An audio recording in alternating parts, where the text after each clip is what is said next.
Hello दोस्तों, नमस्कार। स्वागत है आप सभी का फिर से मैथ्स स्टडी 24। दोस्तों, कैसे हैं आप सभी? पढ़ाई करो, मस्त रहो, ज़्यादा लोड नहीं लेना जीवन में। जीवन तो एक संघर्ष है और इस संघर्ष में हम सबको मिलकर आगे बढ़ना है, ठीक है। कोई भी संघर्ष से तो नहीं बच सकता है दोस्तों, चाहे वो कोई सी भी फील्ड का हो, चाहे वो बिजनेस की फील्ड का हो, चाहे नौकरी की फील्ड का हो, चाहे स्टूडेंट की लाइफ का। संघर्ष तो सबको करना पड़ेगा। बिना संघर्ष के इस जीवन का कोई महत्व नहीं है। और देखो, संघर्ष में ही मजा है। मेहनत करो, व्यस्त रहो और मस्त रहो। अगर आप अभी तैयारी कर रहे हैं तो सिर्फ तैयारी करो, मस्ती से तैयारी करो, नो टेंशन। पढ़ो फिर इतना कि पूरी दुनिया को भूल जाओ। आपको किसी से कोई लेना देना नहीं है, सिर्फ ओनली स्टडी, ठीक है। दिमाग को इधर उधर दौड़ाओगे चारों दिशाओं में, कुछ भी नहीं हाथ लगेगा आपके और कहीं के भी नहीं रहोगे, ठीक है। अगर पढ़ रहे हो तो फिर ईमानदारी से पढ़ाई करो, ठीक है। आगे बढ़ते हैं। आज की जो क्लास हमारी है वो शुरू करते हैं। आज मैं आपको बता रहा हूँ द्विघात समीकरण, ठीक है। क्या बता रहा हूँ? द्विघात समीकरण। द्विघात समीकरण की बात कर रहे हैं हम। सभी लगभग सभी एग्जामों में इस टॉपिक से क्वेश्चन लिए जाते हैं। तो मैं आप पे एक व्यापक समीकरण बताता हूँ आपको द्विघात समीकरण का। ax वर्ग धन bx बराबर 0, ये होता है इसका व्यापक समीकरण। और x की जो सबसे बड़ी घात है यहाँ पर कितनी है? 2 है, इसलिए इसको क्या बोल रहे हैं हम? द्विघात समीकरण। क्या बोल रहे हैं? द्विघात समीकरण, क्योंकि यहाँ पर x की जो बड़ी घात है वो कितनी है? बड़ी घात, सबसे बड़ी घात कितनी है? 2 है। x की सबसे बड़ी घात 2 है, इसलिए द्विघात समीकरण। ABC जो है यहाँ पर, ABC जो है वो वास्तविक संख्याएं हैं। क्या है? वास्तविक संख्याएं, वास्तविक संख्याएं। और एक चीज़ और, a 0 नहीं हो सकता, ये बात समझ लीजिए आप ध्यान से। a नॉट इक्वल टू 0, क्योंकि अगर मान लो मैं यहाँ a बराबर 0 रख दूँगा तो x वर्ग में 0 का गुणा करोगे तो कितना आएगा? 0। मतलब x वर्ग खत्म हो जाएगा तो फिर बचेगा क्या? bx plus c। तो फिर ये द्विघात समीकरण कहाँ बची दोस्तों? ये तो रैखिक समीकरण बन जाएगी, ठीक है। इसलिए a बराबर 0 नहीं। कभी कभी एग्जाम में क्वेश्चन पूछ लिया जाता है कि मान लो अगर ये एक द्विघात समीकरण है तो इनमें से कौन सी कंडीशन सही होगी? तो एक तो क्या हो जाएगा? a not equal to 0। ABC क्या होगी? वास्तविक संख्याएं, ठीक है। बात समझ में आ रही है कि नहीं? बात समझ में आ रही है ना? आगे मैं बहुत सारे इसके कॉन्सेप्ट बता रहा हूँ आपको, सारे के सारे बेसिक यहाँ पे आपका क्लियर हो जाएगा। लगभग 15 से 20 मिनट के वीडियो में ये पूरा टॉपिक आपका कवर हो जाएगा। और मैं 2-4 क्वेश्चन भी बताऊंगा आपको कि कैसे एग्जाम में क्वेश्चन पूछे जाते हैं, आपको किन किन बातों का ध्यान रखना है, ये सभी मैं आपको बताने वाला हूँ, ठीक है दोस्तों। चलो आगे बढ़ते हैं। एक चीज़ और यहाँ पे दोस्तों, द्विघात समीकरण जो हमारा जो व्यापक रूप है ax वर्ग धन bx धन c बराबर 0, इसी के जैसा होता है बहुपद का भी व्यापक रूप। यहाँ पर बहुत कन्फ्यूज़न होता है, इसलिए मैं आपको क्लियर कर देता हूँ। बहुपद का, द्विघात बहुपद का व्यापक रूप भी ऐसा ही होता है, बस उसमें इक्वल टू 0 नहीं आता है। ये आप कन्फ्यूज़न क्लियर कर लीजिए। ये द्विघात समीकरण है जिसमें इक्वल टू 0 होता है, और यहाँ पर ये बहुपद है, द्विघात बहुपद। ये द्विघात समीकरण है और ये द्विघात बहुपद है, क्योंकि यहाँ x की घात कितनी है? 2 है। तो ये है द्विघात बहुपद। ये आप अंतर याद रखिए। बहुपद में इक्वल टू 0 नहीं होता है, द्विघात समीकरण में इक्वल टू 0 होता है। ये आपको याद रखना है, दोनों का सेम ही होता है, बस यहाँ पर ये इसमें इक्वल टू 0 है और इसमें इक्वल टू 0 नहीं होता है, ठीक है। हम द्विघात समीकरण में क्या निकालते हैं? मूल। क्या निकालते हैं? मूल। द्विघात समीकरण के मूल कितने होते हैं? 2 होते हैं। कितने मूल होते हैं? 2 मूल होते हैं, ठीक है। और इसमें क्या निकालते हैं? द्विघात बहुपद में हम निकालते हैं शून्यक। डिफरेंस बता रहा हूँ दोनों में, बहुत इंपॉर्टेंट है। शून्यक, यहाँ पर हम शून्यक निकालते हैं, जीरोस। और यहाँ पर क्या निकालते हैं? हम मूल निकालते हैं। ये आपको याद रखना है, बहुत सी बार कन्फ्यूज़न हो जाता है, दोनों में अंतर पता ही नहीं चलता है, ठीक है। तो आपको ये याद रखना है, द्विघात समीकरण में हम मूल निकालते हैं और इसमें हम शून्यक निकालते हैं, ठीक है। आगे बढ़ते हैं। मूल कैसे निकालते हैं? मूल निकालने का जो फार्मूला होता है मूल निकालने का जो फार्मूला होता है वो ध्यान से देखिए आप। जैसे यहाँ पर हम मूल निकालेंगे तो ये हो जाएगा -b plus minus under root में b वर्ग माइनस 4ac बटे 2a। ABC कहाँ से निकालेंगे? यहाँ से तुलना करेंगे। क्वेश्चन में ABC की कुछ ना कुछ संख्या दी होगी हमको, ठीक है। अगर यहाँ पर एक की जगह अगर कुछ भी नहीं दिया है, सिर्फ x वर्ग ही लिखा है, तो एक की जगह अगर कुछ भी नहीं लिखा है तो उसका मतलब होता है कि वहाँ पर एक तो है। कितना है? एक तो है। तो एक की वैल्यू हम एक ले लें। चिन्हों का ध्यान रखना है हमको, प्लस माइनस सहित ही लेना है। अगर यहाँ ये माइनस में है तो हमको b की वैल्यू माइनस में लेनी है। अगर ये c भी माइनस में है तो c को भी हमको माइनस में लेना। a अगर माइनस में है तो a को भी माइनस में ही लें। चिन्ह की गलती होती है, एक सबसे ज़्यादा चिन्ह गलत ले लेते हैं। तो ये मूल निकालने का फार्मूला है। हम इस फार्मूले से मूल निकाल सकते हैं। और भी तरीका है गुणनखंड करके, ठीक है। तो गुणनखंड से भी कैसे निकालते हैं और इससे भी निकाल सकते डायरेक्टली। यहाँ पर जो मूल होगा, पहला मूल क्या हो जाएगा? प्लस चिन्ह लेने पर। कौन सा चिन्ह लेंगे? प्लस चिन्ह लेने पर पहला मूल आ जाएगा। और दूसरा जो है -b माइनस ये दूसरा मूल हो जाएगा। ये दो मूल हो गए। द्विघात समीकरण के दो मूल निकालते हैं, ठीक है। ये दोनों मूल। कुछ कंडीशंस होती है, ये कंडीशंस भी आपको ध्यान में रखनी है। मैं पूरा बेसिक बता रहा हूँ। अगर आपके दिमाग में ये सारी चीज़ें हैं तो द्विघात समीकरण से रिलेटेड कोई सा भी क्वेश्चन आएगा, आप उसको 100% सही करके आएंगे। अब यहाँ पर एक चीज़ देखिए आप, एक होता है डी। डी क्या होता है? विविक्तिकर बोलते हैं हिंदी में। डिस्क्रिमिनेंट क्या बोलते हैं इंग्लिश में? डिस्क्रिमिनेंट। डिस्क्रिमिनेंट मतलब विविक्तिकर। विविक्तकर, विविक्तकर, विविक्तकर इसको बोलते हैं। इसका जो फॉर्मूला होता है वो फॉर्मूला d बराबर होता है, d बराबर होता है b वर्ग माइनस 4ac। d बराबर b वर्ग माइनस 4ac। ये विविक्तकर का फार्मूला होता है। ये भी बहुत इम्पोर्टेंट है, इससे रिलेटेड भी क्वेश्चन पूछे जाते हैं, ठीक है। आगे बढ़ते हैं। अब यहाँ पर जो मैंने ये लिखा है ना, d बराबर b वर्ग माइनस 4ac, यहाँ पर आपको ये ध्यान रखना है कि इसकी तीन कंडीशंस होती है। जब d ग्रेटर देन 0 हो तब क्या होगा, d इक्वल टू 0 हो तब क्या होगा, और d लेस देन 0 हो तब क्या होगा। ये आपको ध्यान रखना है। तीन कंडीशन से सवाल पूछे जाते हैं, ठीक है। ये कोई नहीं पूछेगा आपसे कि विविक्तिकर का मान बताइए, ये तो बहुत ही सिंपल हो जाएगा। लेकिन आपसे d ग्रेटर देन होगा तो कौन से मूल होंगे, ठीक है। अगर d ग्रेटर देन 0 है तो मूल होंगे वास्तविक। क्या होंगे? वास्तविक। मूल वास्तविक होंगे और मूल वास्तविक होंगे, असमान होंगे। क्या होंगे? असमान। वास्तविक और कैसे होंगे? असमान होंगे। वास्तविक तो होंगे लेकिन असमान होंगे, मतलब दोनों एक जैसे नहीं आएंगे। बात समझ में आ रही होगी आप। अगर d इक्वल टू 0 आया, मतलब विविक्तिकर का मान 0 आया, तो ये होंगे मूल वास्तविक होंगे और समान होंगे। मूल वास्तविक होंगे और क्या होंगे? समान होंगे। मूल वास्तविक तो होंगे ही होंगे, पर क्या होंगे? समान होंगे। d लेस देन अगर 0 आया है तो ये होगा मूल अवास्तविक होंगे। मूल अवास्तविक होंगे। ये तीन कंडीशन आपको याद रखनी। मूल अवास्तविक होंगे, मूल अवास्तविक होंगे। इतनी बात क्लियर है आपको, ठीक है। आगे बढ़ते हैं। ये आप स्क्रीनशॉट ले लीजिए इसका।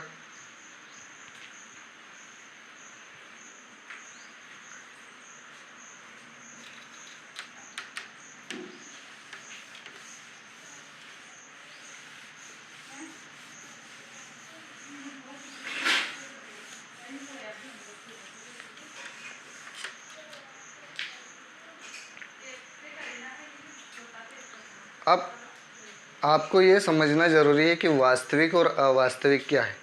जैसे हमने मूल निकाला और ये फार्मूला लगाया x equal to minus B plus minus B square minus 4ac, ये हमने फार्मूला लगाया और ये कितना है 2a, कितना लिखा है 2a। जब हम इसमें वैल्यू पुट करेंगे ए बी सी की और यदि ये अंदर रूट के अंदर माइनस की संख्या आ रही है तो फिर उसको हम बोल देंगे कि मूल क्या है, अवास्तविक है। माइनस की संख्या जब भी आएगी रूट के अंदर तो वो क्या हो जाएगा कि मूल अवास्तविक है, और अगर ये प्लस की संख्या आ रही है रूट के अंदर तो वो क्या हो जाएगा, मूल वास्तविक है। ठीक है, ये आपको डिफरेंस याद रखना है। ये आपको डिफरेंस, अगर माइनस की संख्या आ रही है तो मूल क्या हो जाएंगे, अवास्तविक हो जाएंगे, मूल अवास्तविक होंगे, और रूट के अंदर प्लस की संख्या आ गई है तो ये मूल क्या हो जाएंगे, वास्तविक।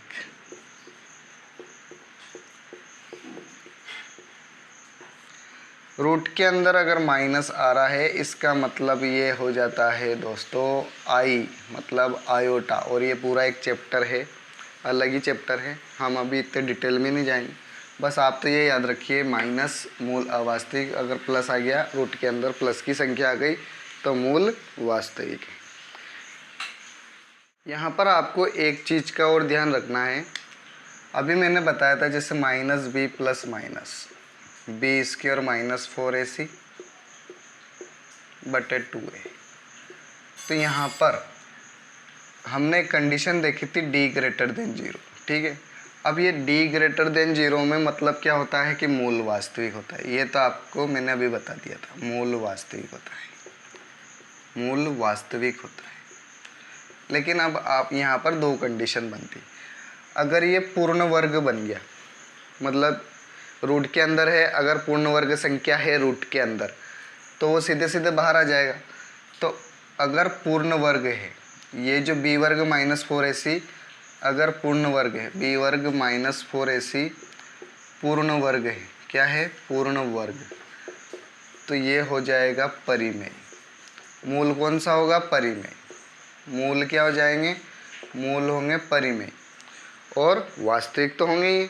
ठीक है, एक चीज़ और है कि अगर बी वर्ग माइनस 4ac पूर्ण वर्ग संख्या नहीं है, ये वाला पूर्ण वर्ग संख्या नहीं है, पूर्ण वर्ग नहीं है, पूर्ण वर्ग नहीं है, तो ये हो जाएगा अपरिमेय। मूल कौन से होंगे, अपरिमेय, क्योंकि वो रूट के अंदर आएगा। अभी मैंने बताया था कि संख्या काई में आएगी, रूट के अंदर।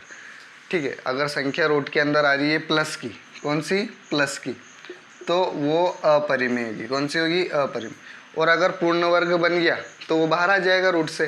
जैसे मान लो रूट के अंदर आया 144, तो 144 12 का वर्ग है तो 12 बाहर आ जाएगा, तो मूल कौन से होंगे, परिमेय होंगे। कौन से होंगे, परिमेय। और मान लो अगर आता है रूट के अंदर 100 के अंडर रूट 100, तो फिर 10 बार आ जाएगा, तो वो भी क्या है, परिमेय। पर यदि मान लो अगर रूट के अंदर आया है 51, अब 51 तो किसी का वर्ग है ही नहीं, 51 किसी का वर्ग है ही नहीं, तो रूट के अंदर अगर 51 है तो वो जो मूल होंगे प्लस का है, प्लस का है तो कोई दिक्कत नहीं, लेकिन मूल कौन से होंगे, अपरिमेय। तो कभी कभी ऑप्शन में आपको दिखेगा परिमेय, अपरिमेय। ठीक है, परिमेय और अपरिमेय, वास्तविक, अवास्तविक, ये सब आपको ऑप्शन में दिखने वाले हैं। ठीक है, जब भी क्वेश्चन आएगा द्विघात समीकरण से तो आपको ऑप्शन में इस तरीके से मिलेंगे। ठीक है, या परिमेय और वास्तविक, परिमेय और अवास्तविक, अपरिमेय, वास्तविक, अपरिमेय और अवास्तविक, ऐसे आपको ऑप्शन दिखने वाले। तो आप पूरा आपका बेसिक कंप्लीट कर लीजिए, पूरे फंडे क्लियर कर लीजिए, फिर चाहे कोई सा भी क्वेश्चन आ जाए आप उड़ा देंगे उसको। ठीक है, बने रहिए मैथ्स स्टडी 24 के साथ।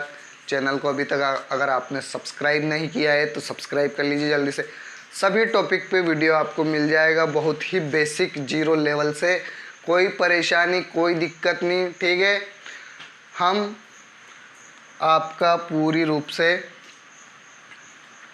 सिलेक्शन के लिए समर्पित हैं। चलो दोस्तों आगे बढ़ते हैं। इतनी बात आपको समझ में आ गई है। अब हम आगे बढ़ते हैं। 2-3 बातें और बची हैं, फिर हम क्वेश्चन करेंगे। 2-3 बातें और बची है, उसके बाद हम क्या करेंगे, क्वेश्चन। इस टॉपिक के क्वेश्चन कर लेंगे ताकि आपका ये पूरा टॉपिक कंप्लीट। चलो यहाँ पर आप एक बात देखिए कि जैसे मान लो मैंने यहाँ पर ये लिखा, एक ax वर्ग धन bx धन c बराबर 0, ये एक द्विघात समीकरण है। और मान लो इसके मूल, माना कि इसके मूल, हमको नहीं मालूम इसके मूल क्या है, माना कि इसके मूल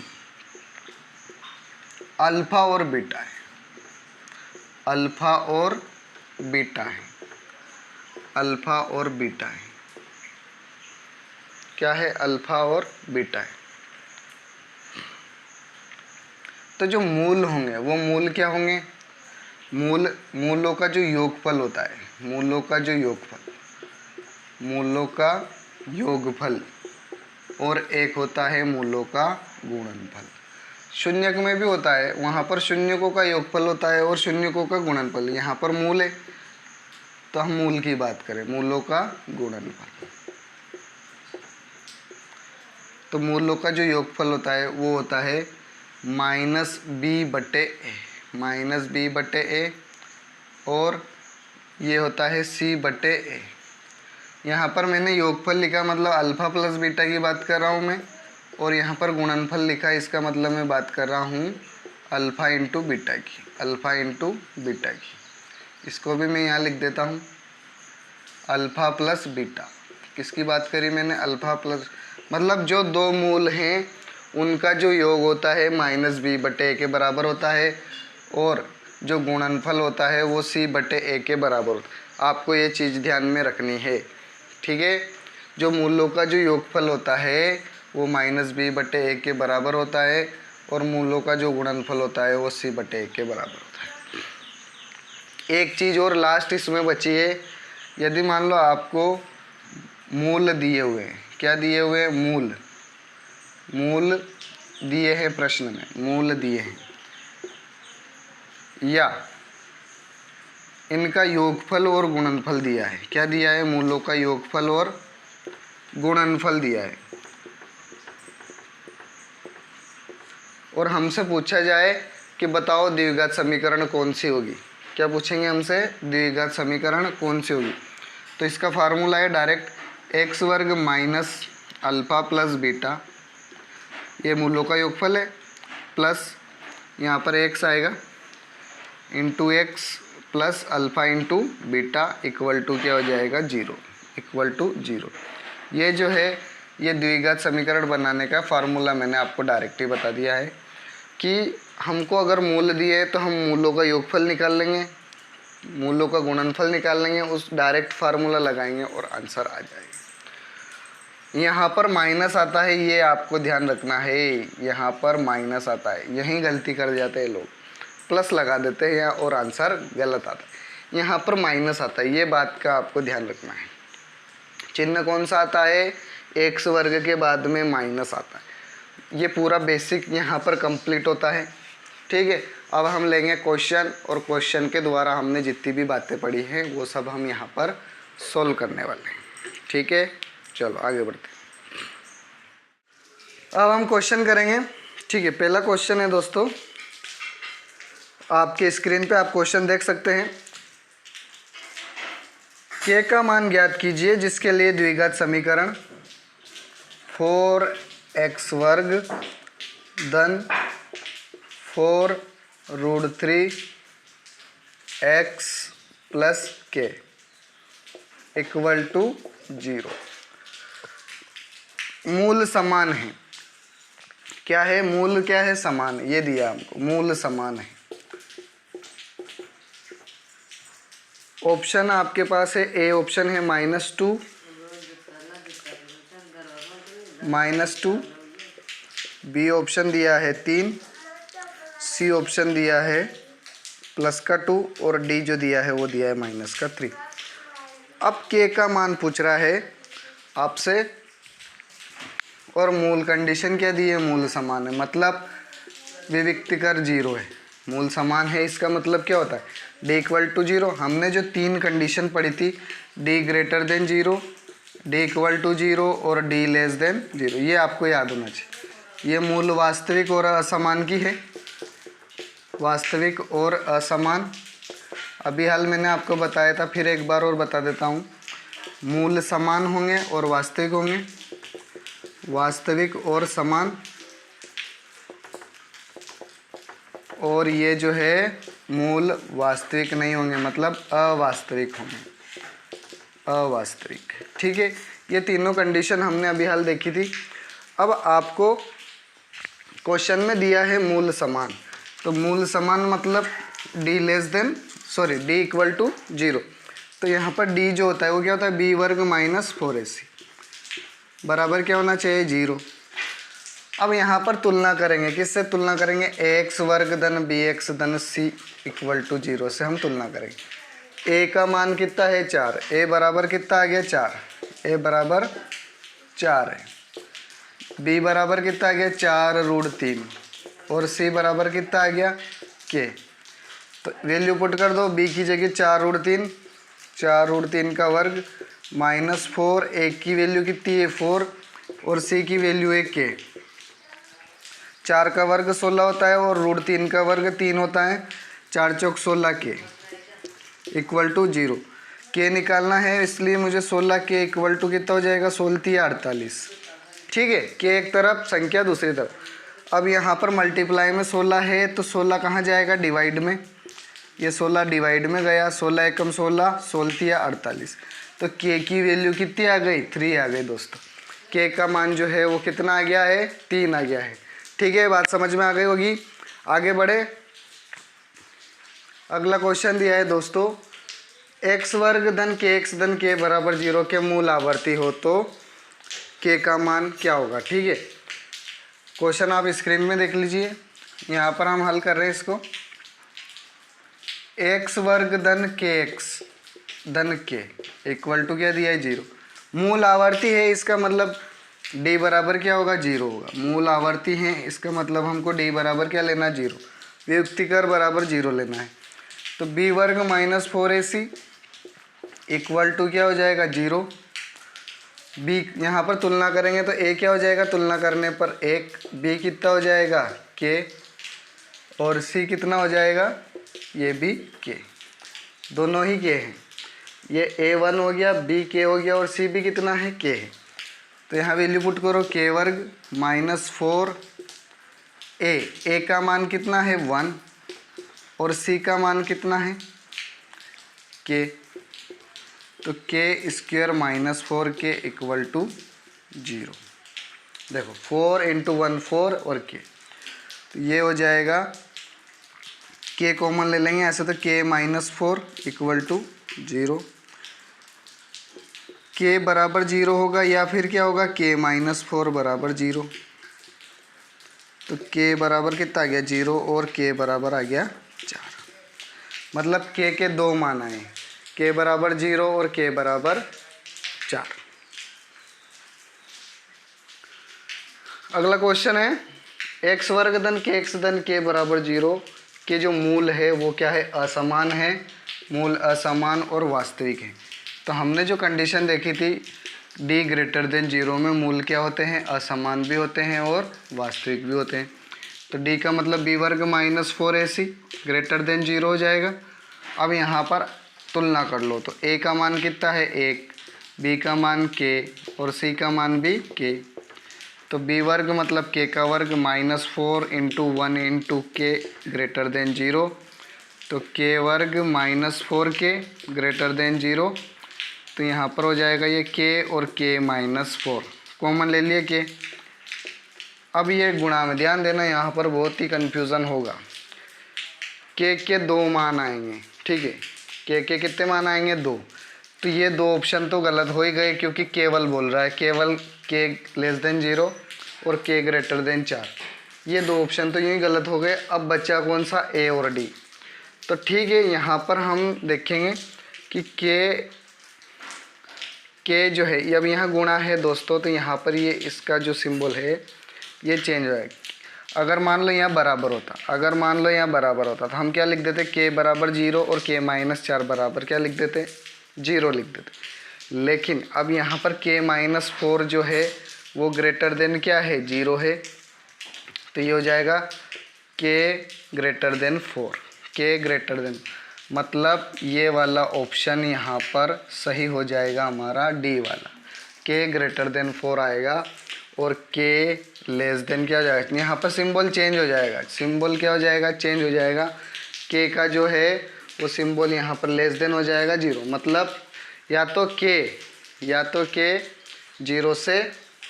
0 से छोटा होगा या k 4 से अधिक होगा, दोनों में से कोई भी एक होगा यहाँ पे।